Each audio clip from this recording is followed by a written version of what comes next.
Namba na duju mabe. Na ina yote. Sawa. Ongea. Haya. Haya, wapo nenda. Wapo nenda. Sawa. Haya, chop maberi wingi. Haya. Sawa. Kilugha mnazungumza kilugha. Wale wafanyakazi wengine wameduaa wanashangaa na hawa watu walikuwa ni wajinga. Sahau kwamba hiyo na mimi nauliza. Weka fupi maliza hiki kitu hapa. Na anakunyang'alia. Na change pia umeenda na kama hizo za kuwatesa na kuwasumbua wapangaji, na ukiulizwa unarusha cheche za kumtomasa ni Ungwana.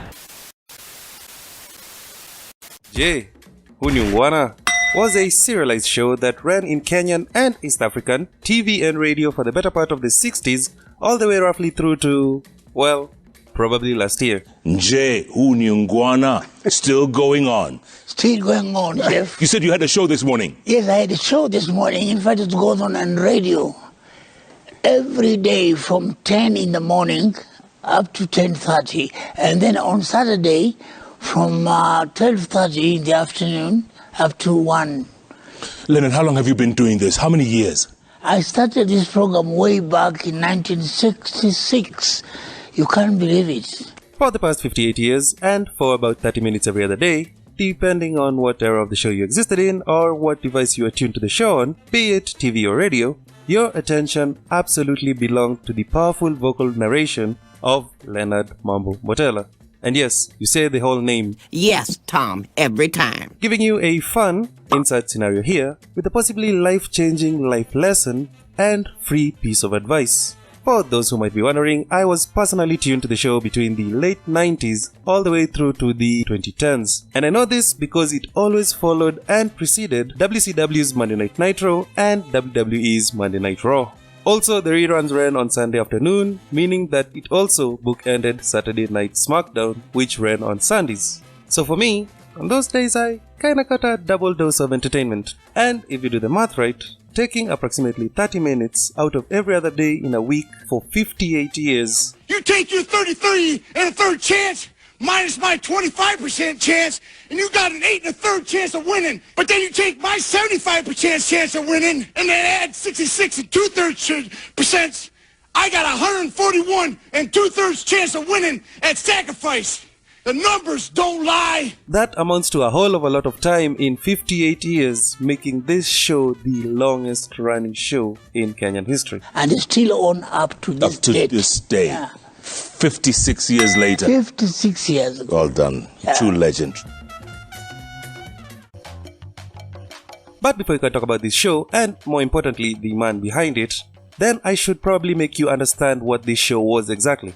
The show's title, which gives you a great gist of what the show is actually about, translated for non-native Swahili speakers, would be phrased something in the vein of, "Hey, is this moral?" Or, "Hey, is this ethical?" Or my favorite translation would be, "Hey, is this humane?"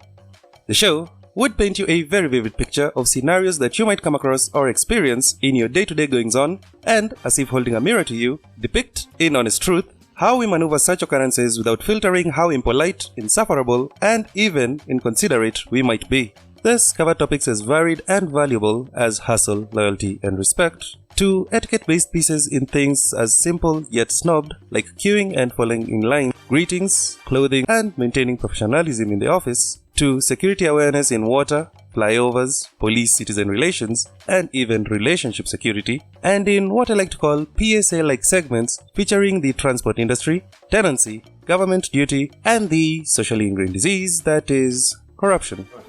Lekeni maji kidogo. Basi Weke maji. ongea na mfuko. Ongea na mfuko kivipi? Ongea na mfuko Chapa chapa chapa.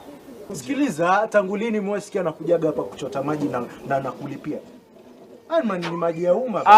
And of course, this was not done as a mean-spirited call-out, but in fact quite the opposite. It was done to show that we are not completely incorrigible, and that by addressing the issues at hand, under some upright direction, then we were all very capable of reform, thereby creating an outstandingly functional society.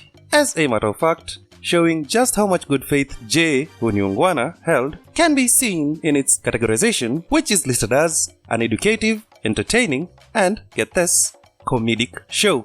and that might seem a bit undercutting for a show that tackled our questionable behaviors as well as such grave subject matter. However, it only served to enhance the general experience and, more importantly, expand its target audience. You see, the show not only spoke to adults on matters adulting, but also served to speak to children on matters, well, adulting.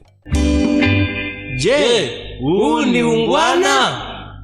All of this being the genius machinization of veteran journalist, media personality, and host of the show, the now late, but still and forever great Leonard Mambo Mbotela. Like a Tribe Called Quest, you say the whole thing. A eureka moment that in his words can be summarized to have been birthed when I told my colleagues, let us go to Pan-Africa Hotel to go and have some drinks and lunch. So one of my colleagues, instead of waiting patiently to be served by those waiters there, he started shouting, hello, hello, oi, oi, nani uko hapa, oi, oi.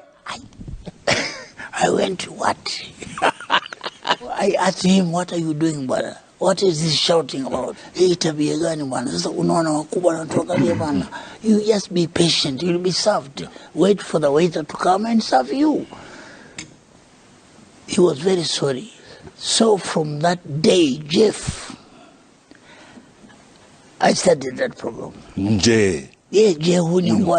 From being a training reporter with the Standard to joining the then Voice of Kenya, the now Kenya Broadcasting Corporation, the state-run media organization of Kenya, in 1964 led to the creation of this beauty in 1966, what can now be looked at and argued to be an absolute masterpiece. The concept was simple, the content relatable, and the subject matter recyclable. The show was the living, breathing personification of the AITA subreddit, only that this time the answer was always yes, you are indeed TA, and here is how you can be less of a TA.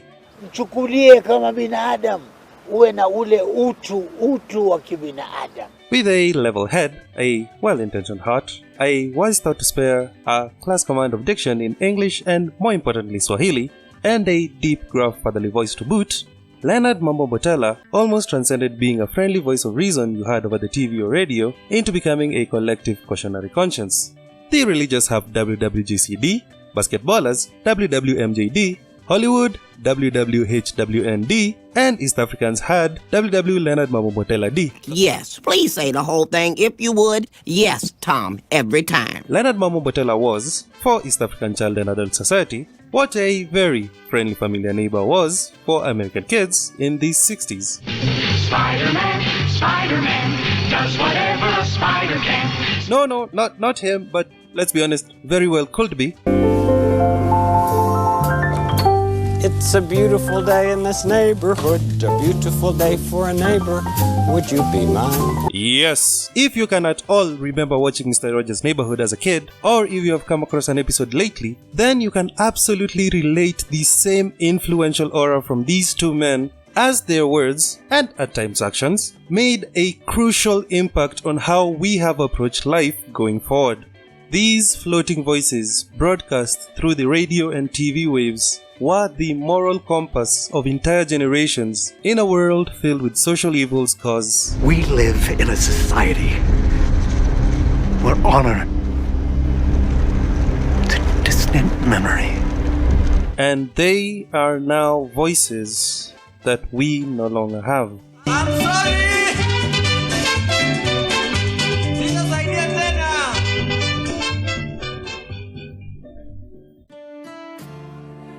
On the 7th of February 2025, we lost Leonard Mambo Mbotela.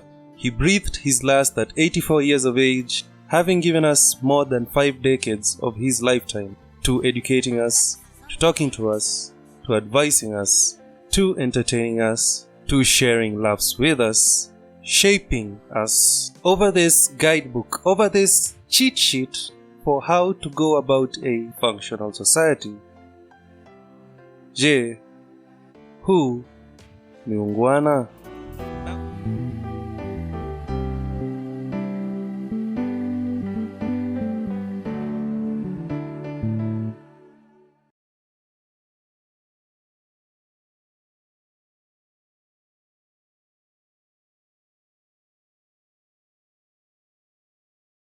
Jamani, ajali haikimbiki, astahilipo Mola mwenyewe.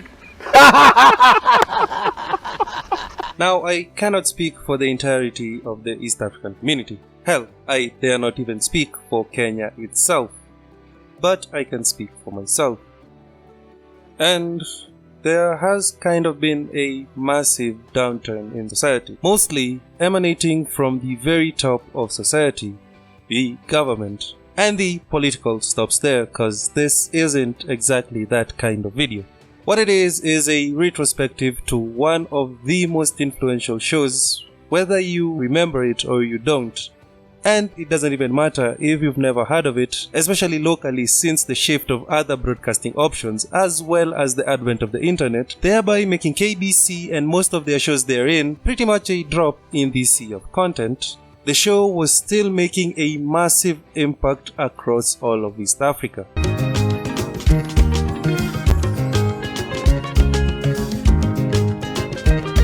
And whilst it is incredibly difficult to quantify exactly how influential this show was, in terms of actually changing people's social skills and behavioral tendencies, that lack of actual numerical data doesn't undermine the fact that modern society, not only in Kenya, not only in East Africa, not only in Africa, most definitely needs something in the vein of Ungwana to steer us right, even if just a little bit.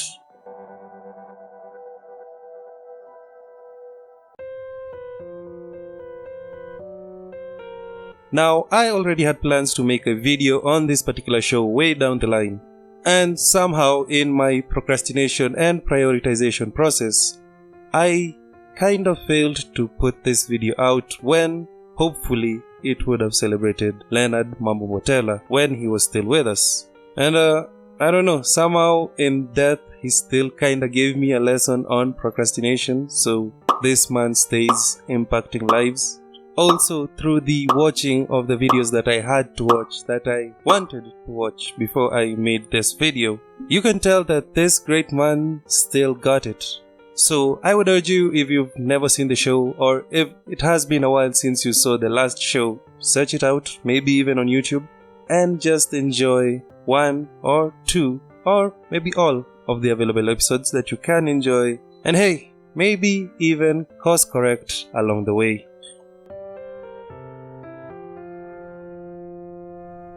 Anyway, I would love to hear your thoughts, which you can share down below. Feel free to share some of your fondest memories of the show, or even more especially of its host. So till next time, it has been your host, your soon-to-be favorite uncle, Uncle Omari, and I simply cannot wait to share with you, simply cannot wait to talk to you, and simply cannot wait to see you all in the next one.